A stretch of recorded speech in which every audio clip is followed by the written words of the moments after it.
Nag-concert sa Pag-asa Island ang mga local at national artist kasabay ito ng civilian mission bilang pagpapakita ng ating soberanya. Narito ang report ni Gio Robles.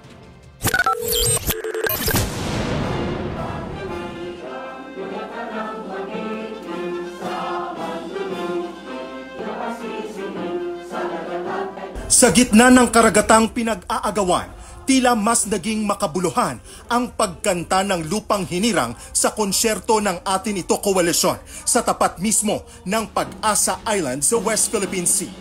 Sa bawat linya, mistulang inukit muli ang ating soberanya. Teritoryo namin to, ba't kayo nandito? Ito'y tahanan namin ibibigay. Mga local at international artists ang nagtanghal sa kauna-unahang konsyerto sa dagat. Kasama dyan ang P-pop group na Horizon na pinili raw gamitin ang kanilang tinig sa pagmulat dahil hindi lang sila mga mang-aawit kundi kasama rin sa pagkikibaka.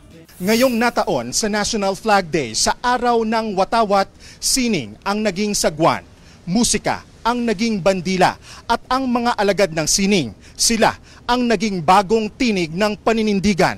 Sa gitna ng laot, isinasabuhay ang mensahe na ang West Philippine Sea atin ito. Hindi naging balakid sa biyahe ang magdamag na pagbuntot ng mga barko ng China sa TS Kapitan Felix Oka. Tanghali kanina nang marating ng barko ang territorial waters ng Pag-asa o nasa 2 nautical miles mula sa isla. Isa ang peta sa naging bahagi ng civilian mission. Ay pagpapakita dun sa ating mga frontliners, fisher folks, and mga coast guards and all that na hindi sila nag-iisa, na meron silang ka-aliado, kaagapay doon sa buong pagharap sa usapin ng West Philippine Sea.